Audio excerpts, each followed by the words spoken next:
काही वेळापूर्वीच कोकाटेंनी मंत्रिपदाचा राजीनामा दिला आणि आता त्यांना अटक करण्यासाठी वॉरंट घेऊन नाशिक पोलिसांची टीम रवाना झाली।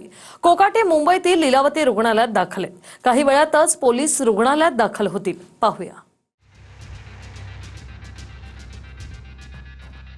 मुख्यमंत्र्यांनी खाती काढून घेतल्यानंतर अखेर माणिकराव कोकाटेंनी मंत्रिपदाचा राजीनामा दिला।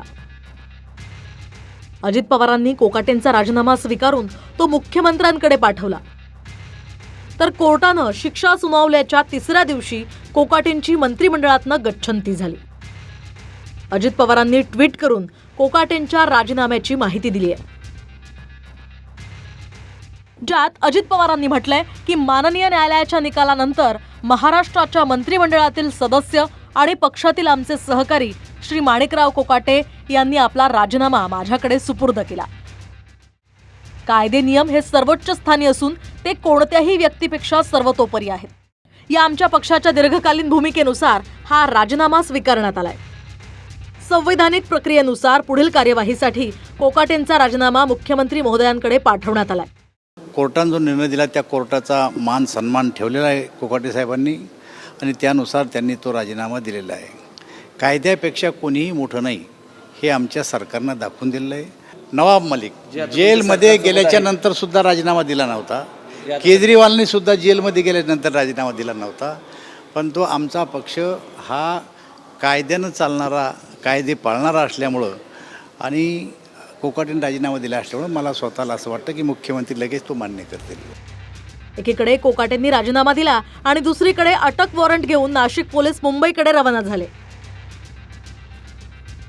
2 वर्षांची शिक्षा सुनावल्यावर कोकाटेंच्या शिक्षेवर हायकोर्टानं स्थगिती दिली नव्हती। त्यामुळे कायद्यानं कोकाटेंना अटक करावीच लागणार आहे। मात्र जिल्हा न्यायालयानं शिक्षा सुनावताच कोकाटे मुंबईत लीलावती रुग्णालयात दाखल झाले।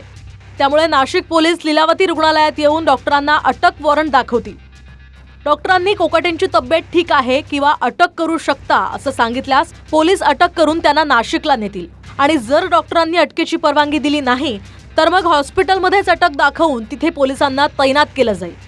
मात्र कायदेशीररित्या याला अटकच मानलं जाईल। नाशिक येथील 10वे अतिरिक्त मुख्य न्यायदंडाधिकारी यांच्याकडून श्री माणिकराव शिवाजीराव कोकाटे यांचे NBW वॉरंट प्राप्त झालेले आहे। त्याच्या बजावणीकरता नाशिक शहर पोलीस आयुक्तालयाची टीम मुंबईकरता रवाना होत आहे। 3 अधिकारी आणि साधारणतः 10 अंमलदारांचा यात समावेश आहे। NBW जे वॉरंट प्राप्त झालेले आहे त्याची बजावणी करण्यात येणार आहे। बरं, आपण लीलावती हॉस्पिटलमध्ये जाता या सगळ्या टीमला घेऊन? हो।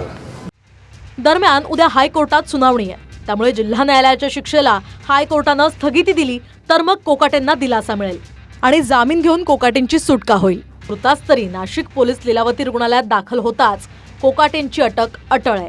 नुसतं मंत्री आहे म्हटल्यावर एवढं सगळं होऊन सुद्धा काय माणिकराव कोकाटेंना अटक होतीये का? खरंच एवढा रक्तदाब वाढला असेल का? अचानक कसे काय आजारी पडले? अचानक आजारी पडू शकतो का माणूस?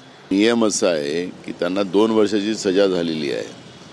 त्यांना आमदारकीचाही त्या ठिकाणी त्यांना डिस्क्वालिफाय केलं पाहिजे।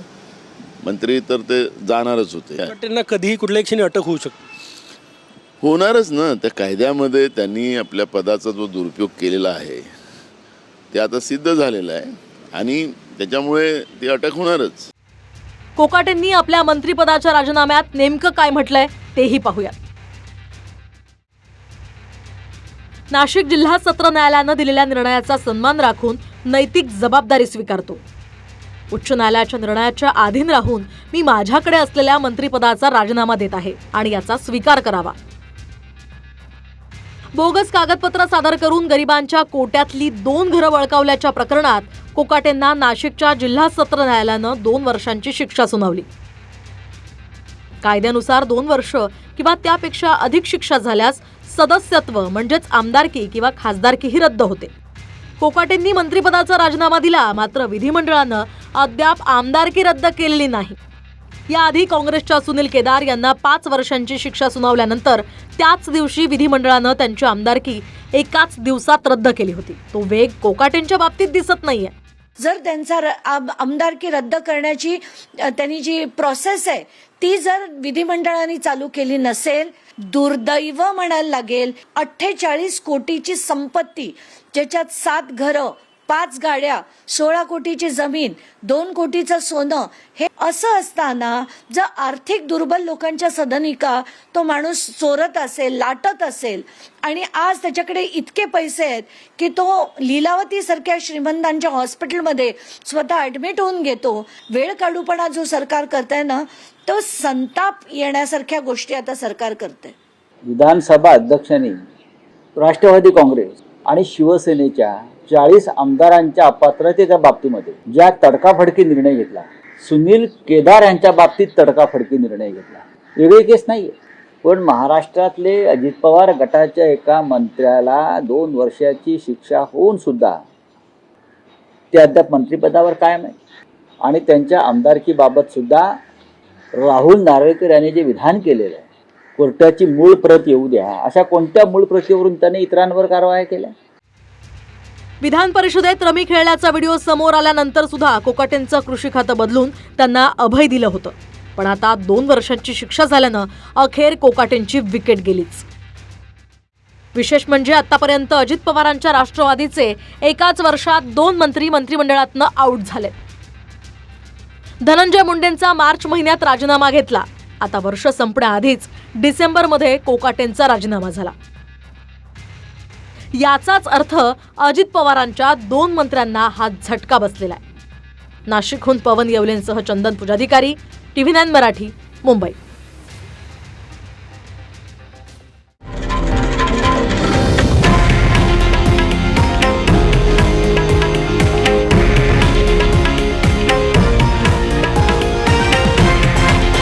हे आहे देशातील नंबर 1 न्यूज नेटवर्क आणि आपण पाहत आहात TV9 मराठी, एकमेव.